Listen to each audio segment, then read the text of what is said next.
De política y demás cuestiones vamos a hablar en los próximos minutos con Nicolás Sartorius, que es presidente del Consejo Asesor de la Fundación Alternativas. Muy buenos días. Hola, buenos días.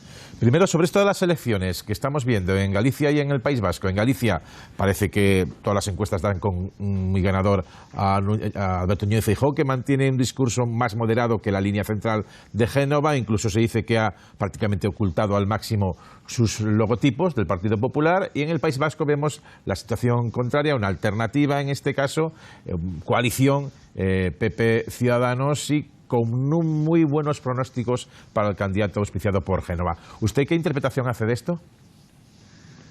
Bueno, hombre, a bote pronto, pues que la moderación gana, la moderación cobra dividendos, es decir, que son dos dirigentes que Feijóo en el Partido Popular y Urkullu, la política que ha hecho desde el País Vasco, muy inteligente, porque gobierna el País Vasco entero y al mismo tiempo influye en Madrid, que es el desideratum de todo partido, bueno, pues menor, pequeño, y por lo tanto creo que son dos dirigentes pues moderados, inteligentes, que han sabido interpretar cuál es la situación.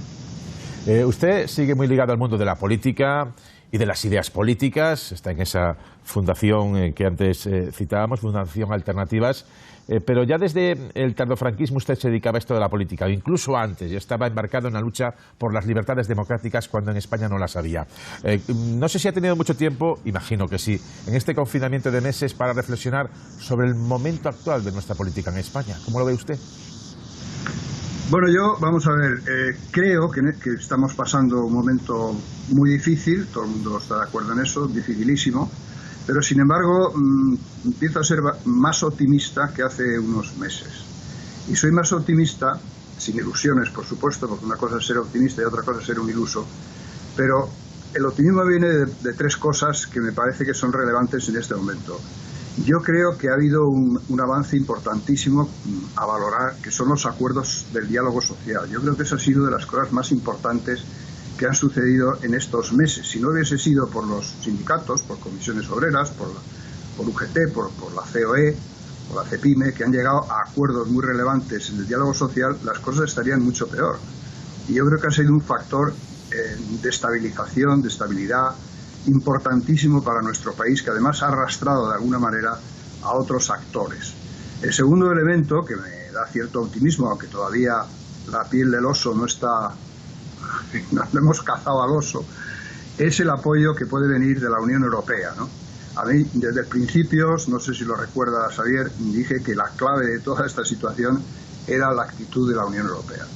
Si esos 140.000 millones que están ahí en discusión llegan en condiciones de transferencias y no solamente de créditos, o una parte en créditos y otra en transferencias, creo que sería un chute importantísimo para la economía española y para el futuro de nuestra economía, de la situación social. Es la gran batalla que hay que librar en este momento, es el gran acuerdo que hay que llegar, en donde nos jugamos, yo creo, el futuro de nuestro país y el futuro de Europa. Por lo tanto, creo que hay que estar centrados en esa situación. Y el tercero es que ante la magnitud de la catástrofe, también dije al principio de este asunto, pues cuando hemos visto la magnitud de la catástrofe, han cedido un poco los ladridos y ha empezado a votarse de una manera más sensata. Yo creo que puede haber acuerdos en esta comisión de reconstrucción de la que se habla. Yo creo que va a haber acuerdos en el tema de la sanidad.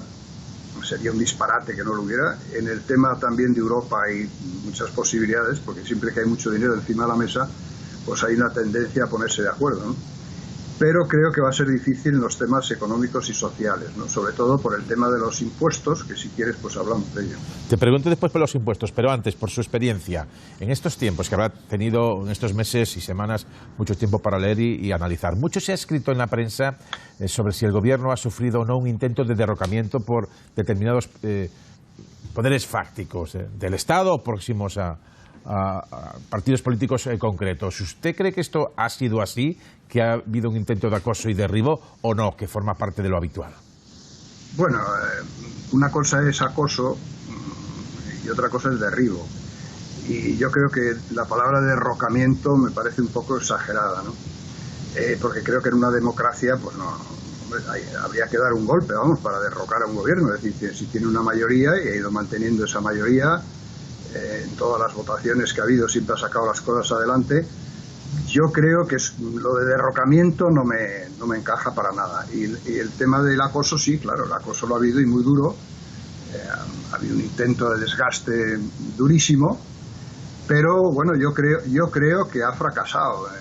Aunque después de estas elecciones en Galicia y el País Vasco, pues no sé, me temo que se va a volver a lo mejor a las andadas, pero espero que se entre por un cauce más sensato. Y yo confío mucho en el efecto, digamos, balsámico que ha tenido los acuerdos sociales, que hay que agradecer siempre a los sindicatos, a la patronal, que hayan dado tranquilidad y serenidad en unos acuerdos clave, y sobre todo si el apoyo europeo es como parece que debería ser, vamos a ver qué sale de las cumbres futuras, yo creo que este país puede entrar en una senda mejor. Gobierno de coalición es la primera experiencia en España, en la España reciente, en la España democrática, desde el 77, de este tipo de un gobierno de coalición, y aún así, sumando todos sus votos de los dos partidos coaligados, están bastante lejos de la mayoría absoluta, lo que obliga a intentar la llamada geometría variable de forma continua. ¿Cómo está usted viendo en este sentido la solidez o no del gobierno, el desgaste o no, y esa política de buscar apoyos un día casi a izquierda y otro a derecha? Bueno, a mí me parece que es normal, lo hemos vivido en otras épocas, desde el origen de la democracia ha habido mayorías relativas que han tenido que buscar alianzas. Yo creo que la situación ha mejorado después del giro inteligente que ha dado Ciudadanos. Me parece que a mí me preocupa bastante la política de bloques, creo que no es bueno, la política de bloques bloquea, la política de bloques en España nunca llevaba a cosas buenas, y por lo tanto me parece que hay que ir a una cierta transversalidad en algunos temas, hay que jugar a diferentes bandas, y cuando no se tiene mayoría eso es inevitable. Yo creo que el gobierno ha buscado alianzas determinadas, por ejemplo en el tema económico pues parece que Ciudadanos está de acuerdo, no en el tema social.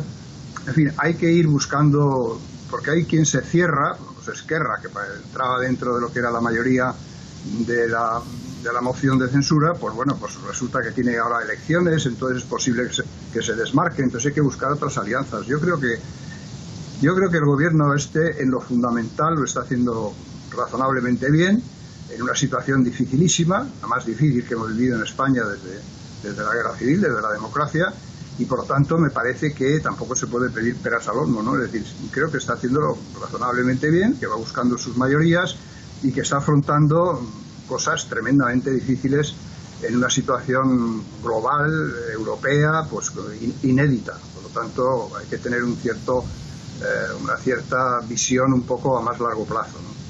La diferencia con la época constituyente es, digamos, el blindaje mediático que había en torno a la monarquía, y por este asunto le pregunto sobre si usted cree que debe reformarse la Constitución para quitar o matizar el carácter inviolable de la institución o de la jefatura del Estado, y qué piensa de todo lo que vamos conociendo sobre el rey emérito, que es algo más que una cuestión personal que afecta al que fue nuestro rey durante 40 años, que afecta al sistema surgido del 78. ¿Cómo lo ve usted?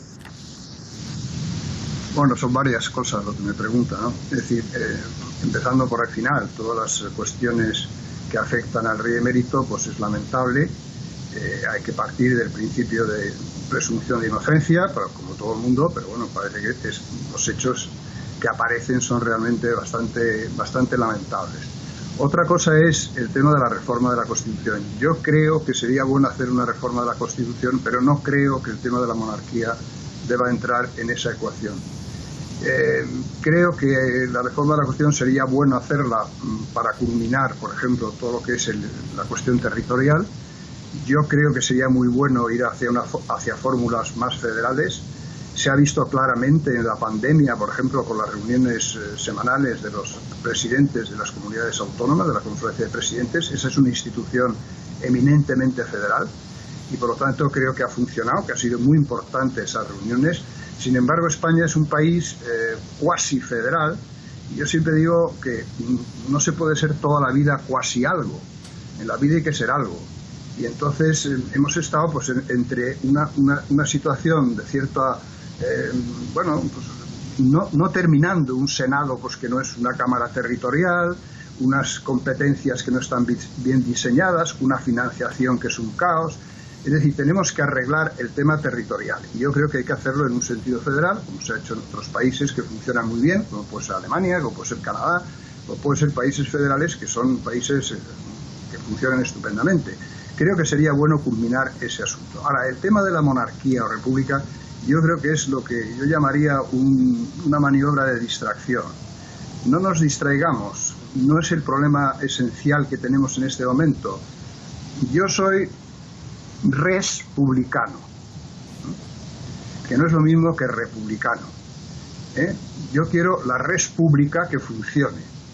Y me parece que puede funcionar con una monarquía, como ocurre en los países nórdicos, que son de los más avanzados socialmente, y hay repúblicas que son un desastre y hay monarquías que son otro desastre. Yo no creo que el problema de España en este momento sea ese, lo que no quiere decir que en el futuro pueda serlo y que en algún momento pues haya que pedir opinión al pueblo español, pero no creo que sea en este momento introducir ese elemento como un tema importante. Creo que distrae completamente de lo que para mí son las cuestiones fundamentales, que son la situación que tenemos, y que es que este país necesita reformas en aspectos fundamentales. Si quiere le digo 3, que a mí son las que más me preocupan y que en cambio no se habla mucho de ellas, y que son fundamentales. Nosotros no podemos seguir siendo un país con el 24% de economía sumergida. Es un desastre. Es decir, es el doble exactamente que los países europeos. Tenemos un 20 y tantos % de economía sumergida. Somos un país en la cola del tema para mí central del futuro de nuestro país y del futuro de Europa, que es la investigación, el desarrollo, todo lo que sea inversión en ese terreno. Estamos en la cola, detrás de Portugal. Es decir, 2 veces menos que Francia, 3 veces menos que Alemania. Y eso es acumulativo. Entonces, si seguimos así, vamos a perder otra vez la nueva revolución, la tercera revolución industrial que se llama, o la revolución digital, como perdimos en su día la revolución industrial. Esos son los problemas gordos que tiene este país de verdad. Tenemos que digitalizar este país, que estamos también en buenas condiciones en algunos aspectos, pero muy retrasados en otras, con respecto a países avanzados como puede, no sé, China, Estados Unidos, Alemania y otros países. Por lo tanto, es por ahí por donde yo creo que tenemos que hacer reformas, y si no, pues iremos mal. Y yo creo que no se habla tanto de eso, se habla de cuestiones, bueno, pues a veces anecdóticas, colaterales, bueno, que son un poco escandalosas, pero que no son el fondo de lo que nos estamos jugando, que está centrado ahí, la precariedad laboral, la cuestión del medio ambiente, donde nos jugamos el futuro del globo y de España y de todo. Es decir, es ahí donde hay que debatir y donde hay que tomar decisiones, y yo espero que si llega este dinero europeo lo utilicemos bien en esos temas, que son los temas fundamentales. Estamos fuera de tiempo. Si puede ser en 15-20 segundos. Impuestos, que me decía usted que era muy importante. ¿Es favorable usted a que se suba gradualmente o modularmente los impuestos? Bueno, es que, Xavier, perdón por esto, decir que se suban o se bajen impuestos y no decir nada es lo mismo. Es decir, qué impuestos se suben, qué impuestos se bajan, en qué se va a gastar, etcétera. En este momento, decir que hay que bajar impuestos, perdón por la expresión, y si ofendo a alguien lo retiro, es una estupidez. Es decir, lo que no se puede es, en un país en que se está pidiendo todo al Estado, porque el Estado está manteniéndolo todo, está incluso pagando los sueldos de millones de trabajadores en los ERTES.